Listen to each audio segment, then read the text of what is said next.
Fred Okengo Matiangi, the Cabinet Secretary for Interior, has walked straight into a trap laid for him by none other than the Deputy President William Samoei Ruto. The Dennis Itumbi drama we are witnessing is a well-scripted trap to set up Fred Okengo Matiangi. On Wednesday, Fred Matiangi wrote a demand letter to Dennis Itumbi. According to that demand letter, Fred Matiangi wanted Itumbi to apologize for calling him the Ruaraka thief. That has not happened. Itumbi has not apologized. Let me just try and get what Itumbi said on that Friday. According to Dennis Itumbi, how he responded to that particular letter. So Dennis Itumbi is saying, CS Fred Matiangi has written to me, threatening to sue me for describing him for what he is, Ruaraka thief. I will respond to this letter tomorrow. That was supposed to be on Thursday. I like that finally. I have the chance to prove that he is a thief who helped steal 1.5 billion from taxpayers' coffers. And on Friday, which was yesterday when he was supposed to respond to Fred Matiangi, two things also happened. On that same Friday, Fred Matiangi issued a statement on Aaron Ayadin over his deportation. And then later in the night, Dennis Itumbi also alleged that he was followed and some people tried to eliminate him. And today, from morning up to now, Dennis Itumbi has been trending on Twitter at #1. And I believe that all these are scripted against Fred Okengo Matiangi. So in this video today, I want to explain to you guys why I strongly believe Fred Matiangi has walked right into a trap laid for him by none other than the Deputy President William Samoei Ruto. But before we do that, if you're watching this channel for the first time, I want you to take a second or two and click the subscribe button so that next time we produce a video like this, YouTube will automatically notify you. And to the subscribers, I want to continue to thank you guys for your continued support. Let us get back to serious business. I've always maintained on this platform that in politics, nothing happens out of mere coincidence. Dennis Itumbi yesterday made some very interesting allegations that he was headed home and he wanted to branch to some hotel to buy supper or dinner. Then along the way, a lorry blocked his way. And then from behind, there was a Subaru. And in this Subaru, there were two snipers. And these two snipers targeted him, but failed to hit the target. He then got off that particular scene and drove and recorded a statement. Nobody can escape a sniper. So all that story by Dennis Itumbi, in my view, are meant to seek for attention and are also meant to achieve other political objectives.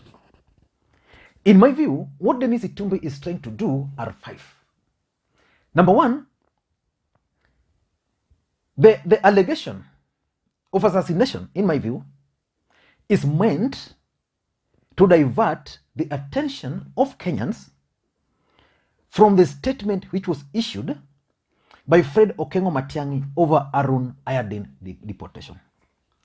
Because if you follow Team Tanga Tanga closely, the moment Fred Matiangi issued that statement, they started circulating evidence, passports, how this guy entered the country and left. That should not be the work of Tanga Tanga. The guy who should be proving to Kenyans that indeed he came into the country, his passport was stamped, he left the country, his passport was stamped, is none other than Harun Ayadin himself. Not Itumbi, not Oscar Sudi, not me, not any other person. And one of the evidence they were circulating had, instead of 07, had 70.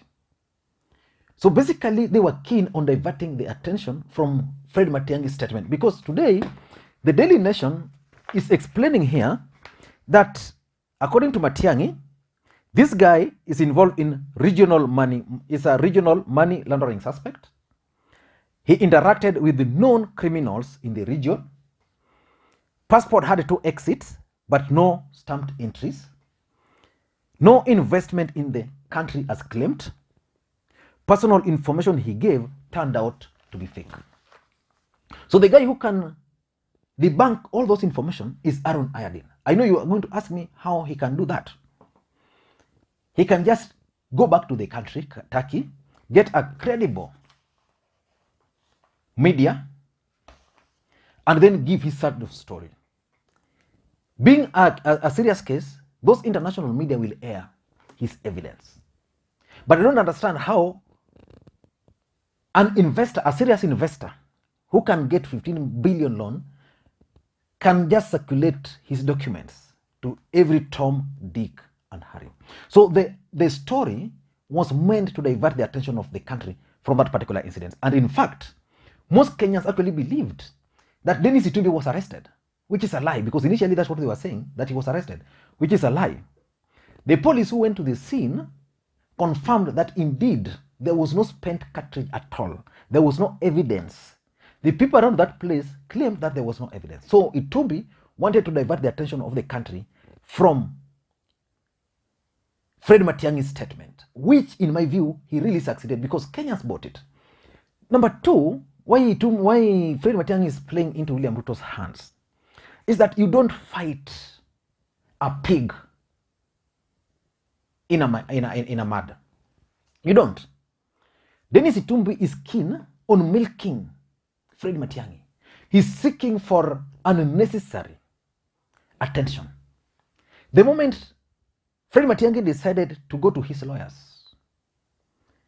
to demand for apology, Dennis Itumbi achieved whatever he wanted. That attention. And it made a headline. He has refused to respond. Probably his lawyers are going to respond. And being in a country where we know this case is likely to get the limelight, Dennis Itumbi will walk into the courts. I don't think this is going to be the first time he'll be going with this particular case to court, because previously he had done that the same. We also know that even if Matiangi were to succeed, I don't think it will add any value to him, because this case will drag until after the next election. And you never know. If Ruto wins, Dennis Itumbi will be laughing. So I think Matiangi is making a mistake of trying to fight a pig in the mud. Number 3, this particular court case, if it's going to succeed, if Fred Matiangi will sue him, it's going to provide Dennis Itumbi with the right propaganda tool or tools to fight Fred Matiangi. This thing will go to the courts. Dennis Itumbi probably, when he talks of Matiangi being responsible, probably he has some evidence. Not necessarily that Matiangi was involved, but maybe because Matiangi was the minister, or maybe because someone called Fred Matiangi. So the mere fact that Dennis Itumbi is the chief propagandist of Team Tangatanga, Fred Matiangi must be worried. Because if he's not worried, he's going to find himself in a situation where he's going to be the main guy targeted by Dennis Itumbi's propaganda. And I was watching Rigathi Gachagua yesterday in Embo. His target was Fred Matiangi. If you go through Team Tangatanga, at some point they were targeting Karanja Kibichu. But of late, they've moved away from Karanja Kibichu. Their target currently is Fred Matiangi.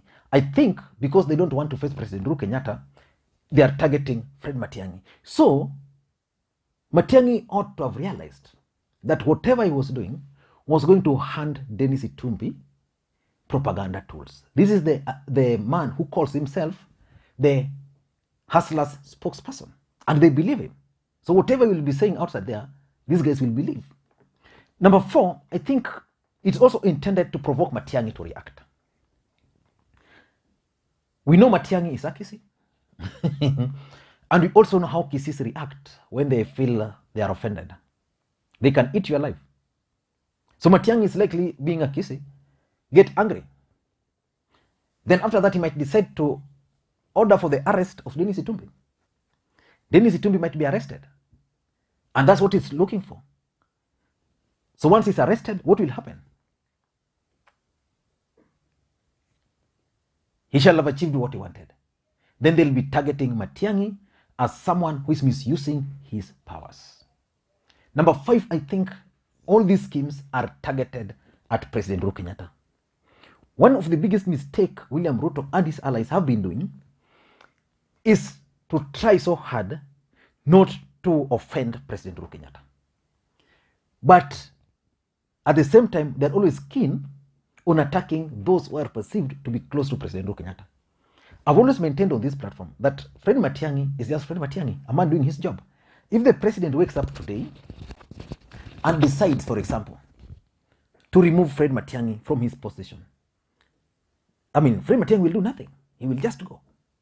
But the mere fact that the president is still having him, the mere fact that the president has in several occasions insisted that Matiangi is one of his best cabinet ministers, it means nothing. So basically, these guys are just trying to target the president. There are certain things they can't tell the president directly, but they can camouflage them and hide behind Matiangi to attack the president. And lastly, it's about sympathy.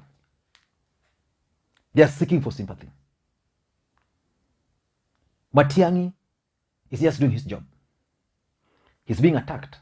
So if Itumbi has evidence that this guy is corrupt, is a Roraka land thief, the best thing is to prosecute the matter in court. But he's not opting for court. He's opting for online to provoke Matiangi. Then Matiangi is likely to arrest him. Or it's like someone is likely to waylay him on the road, then seek sympathy. Like, for example, yesterday, a lot of people, a lot of Kenyans were sympathetic to Dennis Itumbi. They thought someone was trying to eliminate Itumbi. Kenyans believed that Itumbi was actually arrested, which was not the case. I don't know what you think, but for me, I think Fred Matiangi has walked into a trap which was laid for him by the deputy president in the name of Dennis Itumbi. Dennis Itumbi cannot just act alone.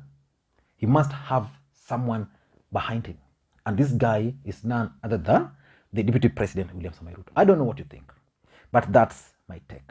Again, for those who are watching this channel for the first time, please take a second or two and click the subscribe button so that next time you produce a video like this, YouTube will automatically notify you. And just like I told you earlier, we have some apartments in just 15 minutes away from JKI. Very cheap, very nice. So the best thing you can do is just to go contact that number. We have a 3-bedroom and 4-bedroom apartment. For those who know the place, they are at Greenwall Gardens in Athi River. 15 minutes walk. 3-bedroom is 5,000. 4-bedroom is 6,500. So if you are 4 people, you want to stay in a nice place, just contact the guys. The number I'm going to give you there, or 0727 5922 262. You'll be shown the place. Just use my name. Say you are referred by me, and you'll get a good discount. Thank you guys, and please may you have a good day. Bye-bye. And by the way, don't forget to subscribe. Don't. If you're watching this and you're not subscribing, nitakuchona, nitakufinya. Please don't let me finya you. Just subscribe now. Bye-bye.